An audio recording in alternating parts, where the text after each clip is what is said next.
Bapak Ibu Saudara, sebelum kita mendengarkan firman Tuhan, mari kita berdoa. Bapa, kami sungguh bersyukur atas kebaikan-Mu dalam kehidupan kami. Sampai detik ini kami ada sebagaimana kami ada, semua karena anugerah-Mu ya Bapa. Kami bersyukur kepadamu dan pada saat ini kami bersama-sama beribadah kepada Tuhan sekalipun secara online. Namun kami percaya Tuhan ada di rumah kami masing-masing. Tuhan ada di tempat kami beribadah masing-masing.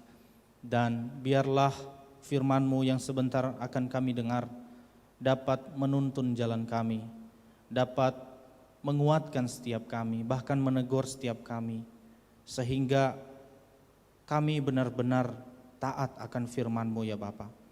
Kami serahkan waktu ini ke dalam tangan-Mu. Tuhan berikan hikmat kepada kami semua. Dalam nama Tuhan Yesus kami berdoa dan mengucap syukur. Haleluya. Amin.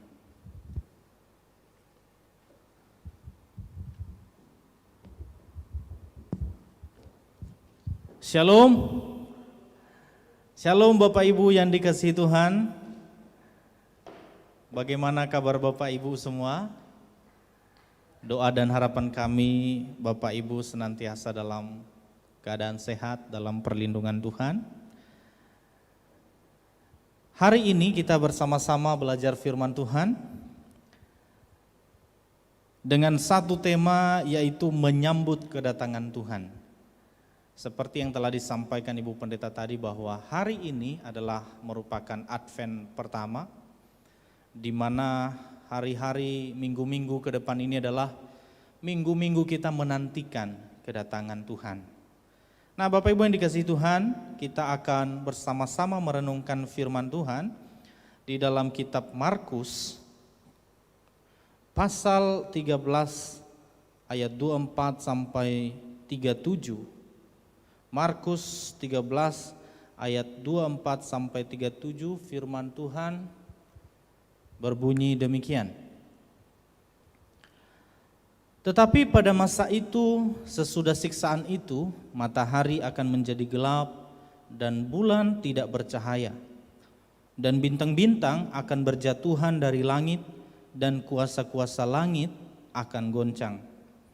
Pada waktu itu orang akan melihat Anak Manusia datang dalam awan-awan dengan segala kekuasaan dan kemuliaannya.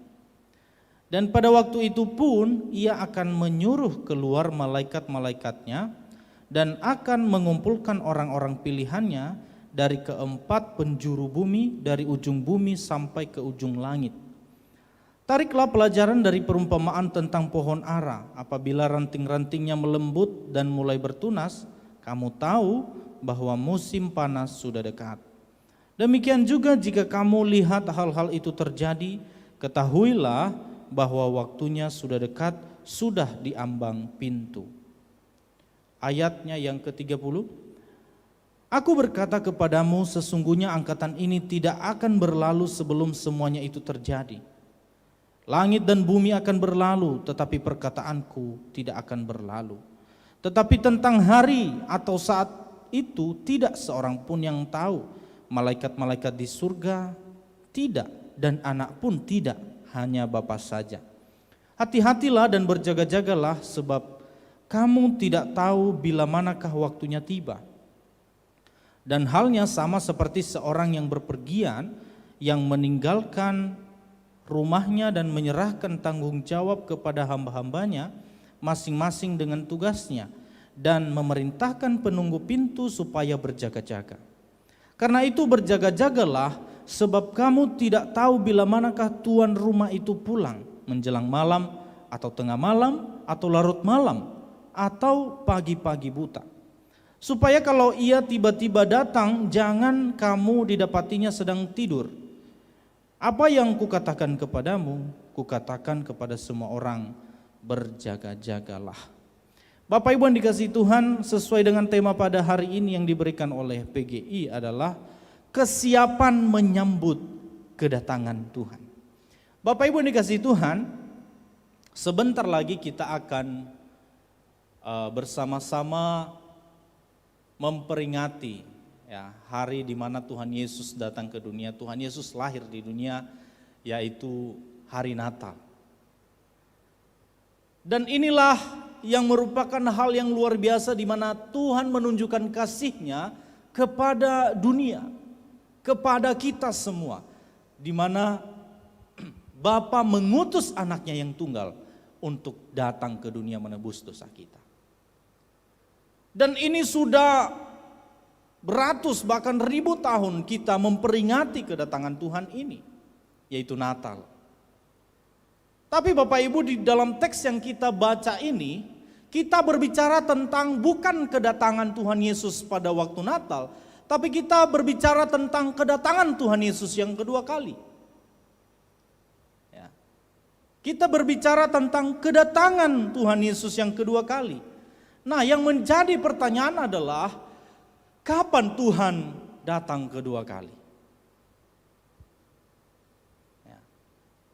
Bapak Ibu, kalau Bapak Ibu dulu pernah mendengar bahwa ada yang berkata, ada nubuat bahwa tahun 2012 akan kiamat, betul ya? Bahwa tahun sekian akan datang Tuhan yang kedua kali, namun sampai tahun 2012 kita tunggu-tunggu, nggak datang juga. Ada beberapa orang yang sudah siap-siap membawa hartanya ke sini, menyimpan hartanya ke sini karena udah mau datang nih, udah mau kiamat. Tapi ternyata apa yang dinubuatkan oleh orang-orang itu mengatakan bahwa tahun sekian akan datang Tuhan kedua kali, itu tidak juga terjadi. Pertanyaannya adalah, kalau begitu kapan dia datang? Di dalam Alkitab sendiri, dari ayat yang kita baca tadi, bahwa tidak satu orang pun yang tahu. Dia datang kedua kali itu seperti seorang pencuri. Kalau seorang pencuri datang ke rumah Bapak Ibu bilang, saya mau mencuri, kamu siap-siap ya, besok saya mau mencuri, itu kayaknya bukan pencuri, itu namanya bertamu ya. Tidak mungkin seorang pencuri mengatakan kepada tuan rumah, nanti malam saya akan curi barang-barang yang ada di rumahmu. Tidak mungkin. Nah Bapak Ibu yang dikasihi Tuhan, berarti kalau ada oknum tertentu, kalau ada orang-orang mengatakan bahwa Tuhan akan datang di tahun sekian, di tanggal sekian, jangan percaya dengan hal itu, karena firman Tuhan mengatakan bahwa tidak satu orang pun yang tahu. Pertanyaan yang kedua adalah, apa yang akan terjadi jika dia datang?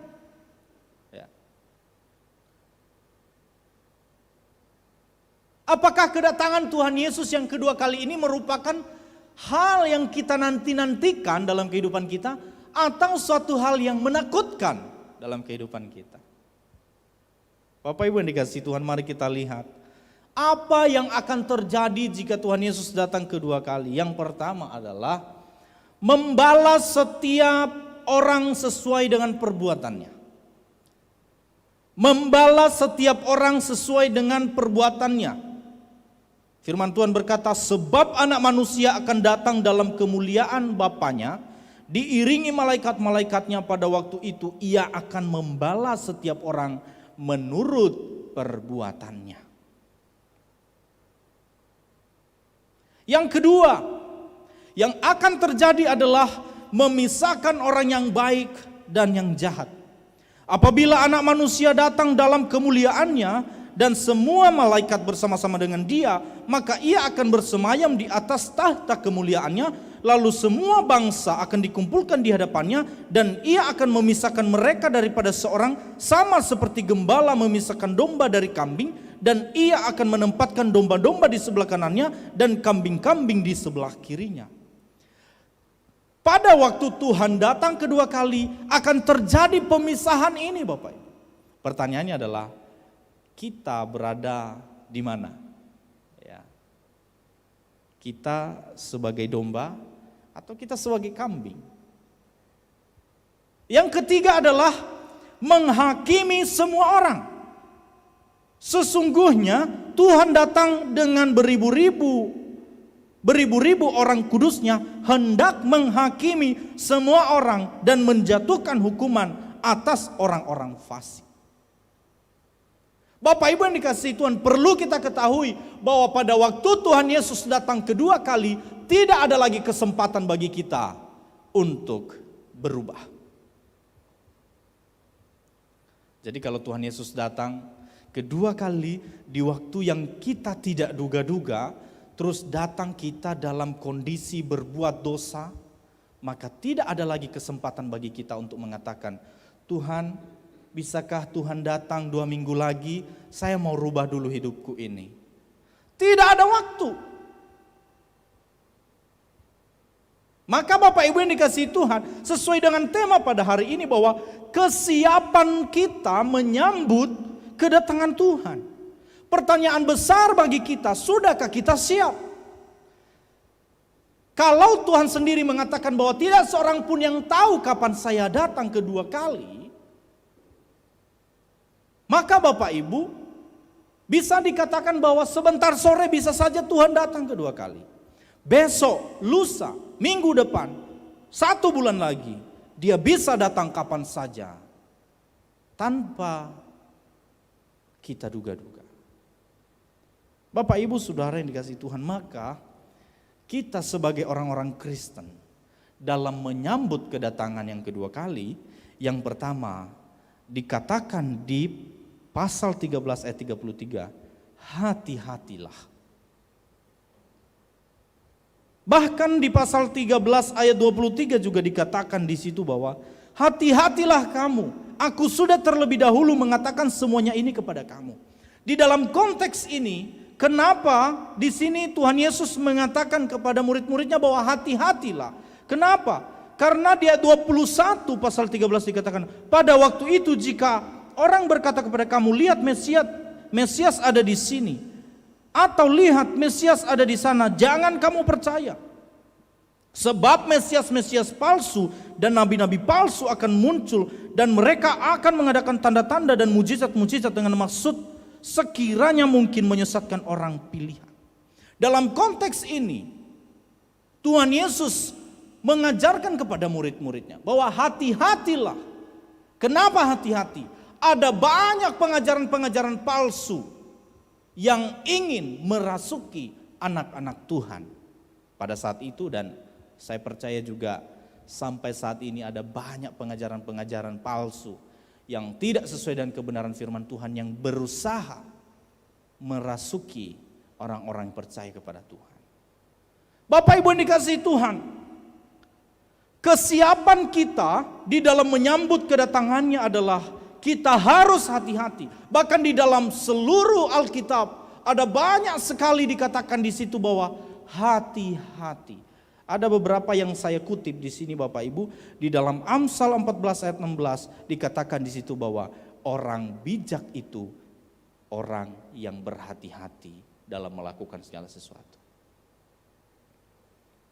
Bapak Ibu yang dikasihi Tuhan, Bapak Ibu bisa membayangkan kalau Bapak Ibu bawa mobil tidak berhati-hati. Bawa mobil sembarangan saja, pokoknya tidak perlu kaca spion, tidak usah lah. Tidak perlu pakai kaca spion misalnya.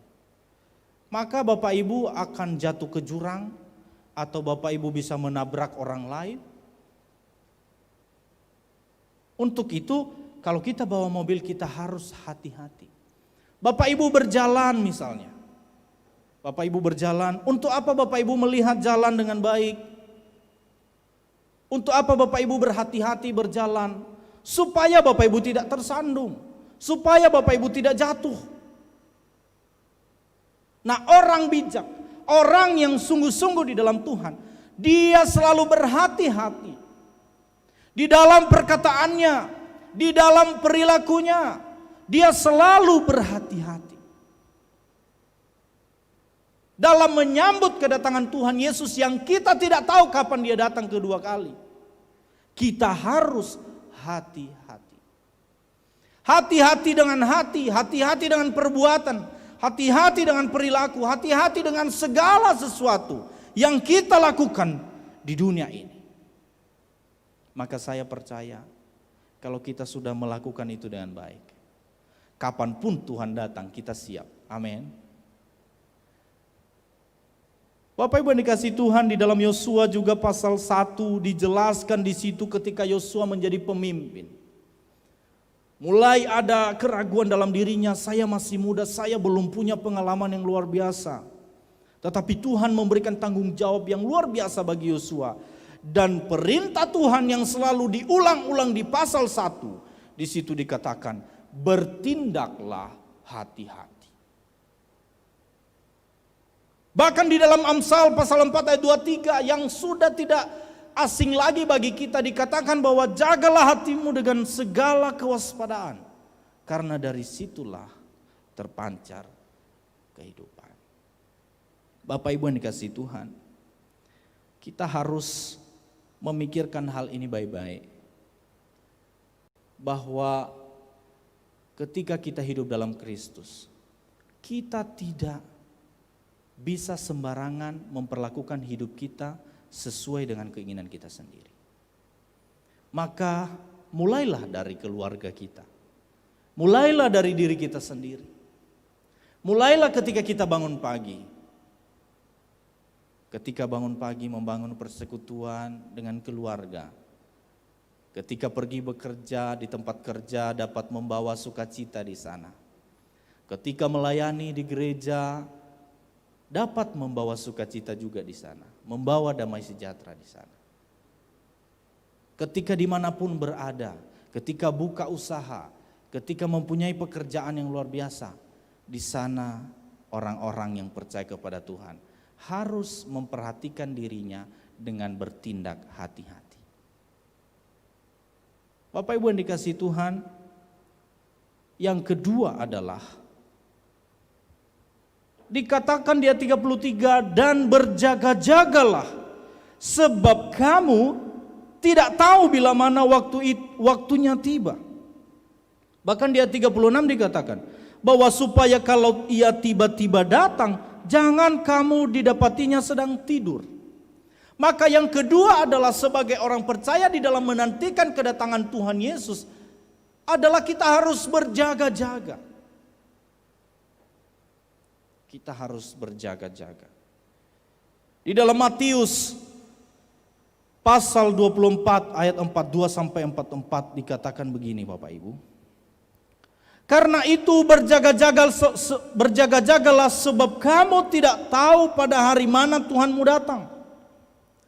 Tetapi ketahuilah ini, jika tuan rumah tahu pada waktu mana pada malam hari, jika tuan rumah tahu pada waktu mana pada malam hari pencuri akan datang, sudahlah pasti ia berjaga-jaga dan tidak akan membiarkan rumahnya dibongkar. Sebab itu hendaklah kamu juga siap sedia, karena anak manusia datang pada saat yang tidak kamu duga. Ya. Kalau tuan rumah tahu nanti malam akan ada seorang pencuri, dia pasti siap siaga. Namun Bapak Ibu, ini menjadi suatu tantangan bagi kita, atau suatu challenge bagi kita. Kenapa Bapak Ibu? Kita harus siap siaga menantikan kedatangan yang kita tidak tahu kapan datangnya. Ini merupakan suatu tantangan, dibutuhkan kesabaran, dibutuhkan perjuangan yang luar biasa. Kita tidak tahu majikan kita datang, jikalau kita seorang pembantu, majikan kita pergi ke luar negeri, tidak dikasih tahu kepada kita nanti kapan dia pulang. Berarti setiap harinya kita harus siap-siap, supaya ketika majikan kita datang, jangan sampai kita sedang tidur. Begitu menyedihkan Bapak Ibu jika Tuhan datang, kita tidak dalam keadaan siap. Kita sedang sibuk di dalam melakukan perbuatan dosa. Kita sedang sibuk dengan urusan pribadi kita. Kita sedang sibuk dengan dosa-dosa kita. Kita sedang menyimpan kepahitan dalam diri kita. Terus tiba-tiba Tuhan datang. Kita sedang tidak siap. Maka pada waktu penghakiman nanti, seperti yang dikatakan dalam Matius 7 ayat 21. Bahwa ada nanti banyak orang mengatakan bahwa Tuhan, aku sudah mengadakan mujizat demi namamu. Tuhan bilang, saya tidak mengenal engkau. Bukan orang yang berseru kepadaku, Tuhan, akan masuk surga. tetapi dia yang melakukan kehendak Bapakku yang di surga. Mereka yang sudah siap, kedatangan Tuhan Yesus kedua kali bukan suatu ketakutan, tetapi sesuatu yang dinanti-nantikan. Bapak Ibu yang dikasihi Tuhan, sebentar lagi istri saya melahirkan. Dokter mengatakan bahwa nanti Ibu Vera akan melahirkan secara normal. Bapak Ibu yang dikasihi Tuhan, saya tanya, ini tanggal lahir normalnya ini tanggal berapa, Dok?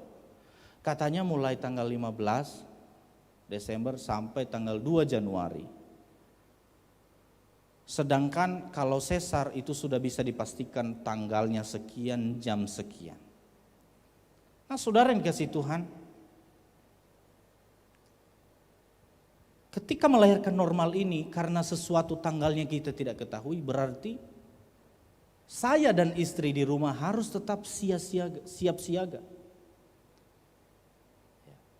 Kita tidak tahu kapan tanggalnya, tetapi walaupun sudah dikasih diprediksi tanggalnya sekian, dari sekian sampai sekian, tetapi tidak ada kepastian. Hal itu saja membuat kita harus berjaga-jaga. Ini sebenarnya tidak bisa menggambarkan bagaimana kedatangan Tuhan Yesus kedua kali. Tetapi intinya adalah kita sebagai orang Kristen harus siap siaga, harus berjaga-jaga. Kapanpun dia datang, kita dalam kondisi sudah siap. Nah, Bapak Ibu yang dikasihi Tuhan, ada orang yang sama sekali tidak berjaga-jaga. Ini fakta, realita. Tetapi ada juga yang hanya kadang-kadang berjaga-jaga, sebentar rajin dalam berdoa, sebentar belajar firman Tuhan, melayani Tuhan, membuang dosa, mengaku dosa. Tetapi sebentar lagi malas dan lalai melakukan semuanya itu. Dalam berjaga-jaga ini justru dibutuhkan ketekunan, ketaatan.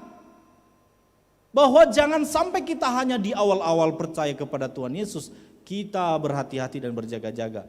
Setelah beberapa tahun kemudian, ya kita sudah mulai bolong berdoa, kita sudah gak baca firman Tuhan lagi. Bapak Ibu yang dikasihi Tuhan, tetapi di dalam firman Tuhan yang kita dengarkan beberapa minggu yang lalu, ada juga orang yang mula-mula kelihatan tekun dalam berjaga-jaga, tetapi tidak sampai akhir. Seperti gadis-gadis yang bodoh dalam Matius. Mereka tidak berjaga-jaga, akhirnya mereka tidak punya minyak. Mereka tidak punya minyak. Kenapa? Mereka tidak mempersiapkan diri.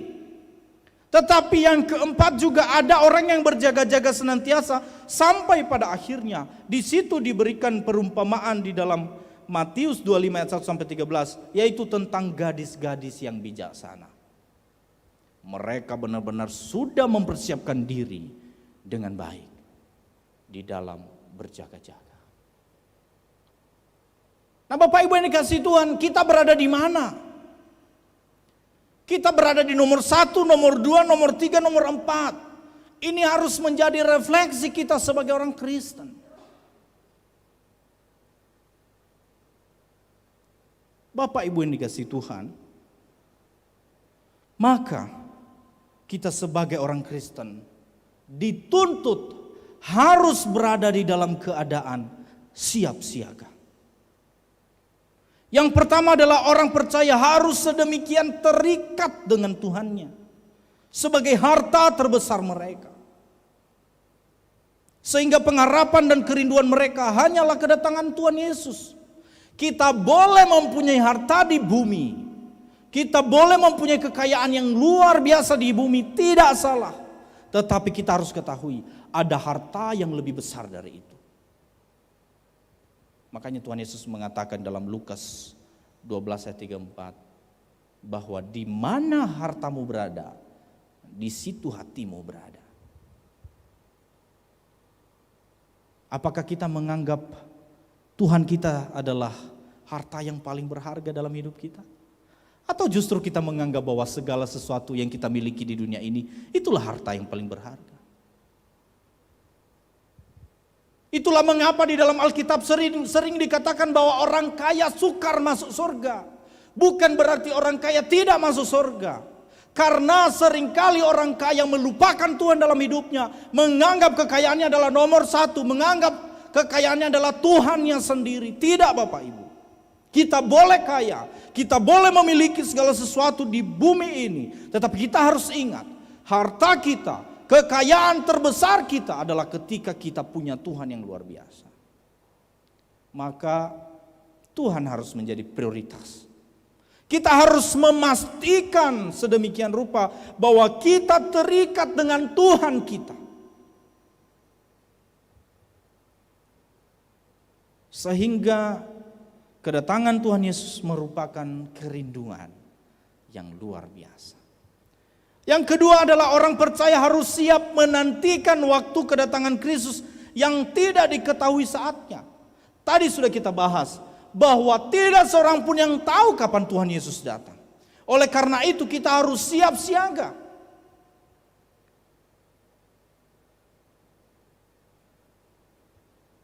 Siap siaga ini sudah saya jelaskan tadi Bapak Ibu, bahwa hati-hati dan berjaga-jaga. Maka yang ketiga adalah kedatangan Tuhan bukan hal yang menakutkan bagi orang yang siap siaga. Amin. Bapak Ibu yang dikasihi Tuhan. Maka jangan lagi kita pusing bahwa Tuhan Yesus datang di tahun sekian, Tuhan Yesus datang kedua kali di tanggal sekian. Itu bukan urusan kita dan memang tidak ada seorang pun yang tahu soal itu. Yang penting sekarang adalah kita harus siap siaga. Kita harus berhati-hati sehingga pada saat Tuhan Yesus datang kita dalam keadaan siap. Terakhir Bapak Ibu mungkin masih ingat tanggal 1 Januari 2020 tahun baru, New Year. Masih ingat Bapak Ibu, terutama yang tinggal di dalam Kemang Pratama? Itu hadiah tahun baru yang luar biasa menurut saya. Ya. Tidak ada satu orang pun yang tahu kalau banjir akan terjadi setinggi ini Bapak Ibu. Bahkan ketika air sudah mulai masuk ke rumah saya masih santai-santai. Udahlah paling gak sampai tinggi, tapi lama kelamaan semakin tinggi sampai di dalam rumah sepinggang Bapak Ibu. Seandainya seminggu yang lalu sudah dikasih tahu nanti tanggal 1 Januari akan terjadi banjir, apa yang kita lakukan?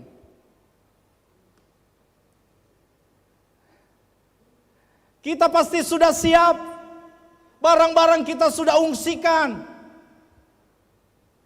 Begitu banyak kerugian, mungkin Bapak Ibu juga mengalami kerugian yang luar biasa.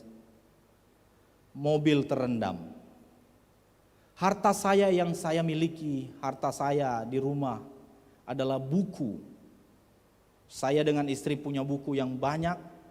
Sejak kita kuliah kita kumpul-kumpulkan, kita beli. Habis semua karena banjir itu. Kalau saja sudah dikasih tahu bakalan banjir tanggal 1 itu, buku akan saya naikkan semua ke atas. Sehingga tidak terendam banjir. Tetapi Bapak Ibu, ini merupakan hal yang tidak diduga-duga. Sehingga tidak ada yang siap. Apalagi tanggal 1 lagi sibuk tahun baru. Lagi berlibur di rumah keluarga. Bapak Ibu yang dikasihi Tuhan, ketika kita tidak siap dengan banjir ini, maka ada banyak sekali kerugian kita. Bahkan di beberapa tempat mereka harus kehilangan nyawa mereka. Seandainya tahun 2018 sudah dikasih tahu 2020 akan banjir, mungkin Bapak Ibu sudah pindah ke daerah lain, enggak mau tinggal di Kemang lagi.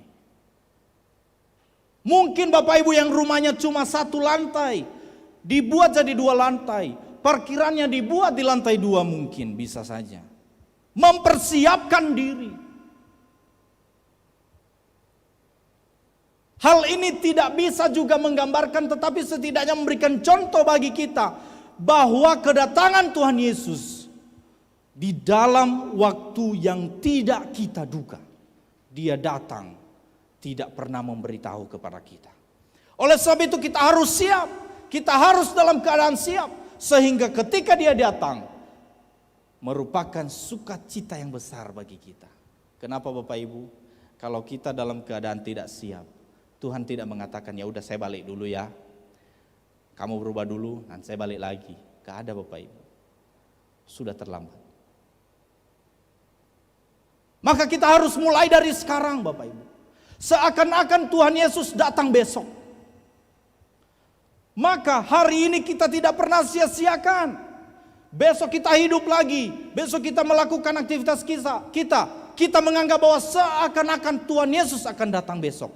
Sehingga hidup kita selalu berjaga-jaga. Saya berharap firman Tuhan ini dapat memberkati kita semua. Mari kita menyelidiki hati kita. Sudahkah kita siap? Bagaimana ketika Tuhan Yesus datang sekarang atau besok? Sudahkah kita siap? Maka mari kita memperhatikan hidup kita masing-masing. Marilah kita berhati-hati. Berhati-hati dalam melakukan segala sesuatu. Jangan sampai hal itu mendukakan Tuhan. Jangan sampai hal yang kita lakukan justru menjerumuskan kita. Dan kita juga harus berjaga-jaga. Sehingga Tuhan datang. Tuhan mendapati kita sebagai hamba Tuhan yang setia. Amin untuk firman Tuhan.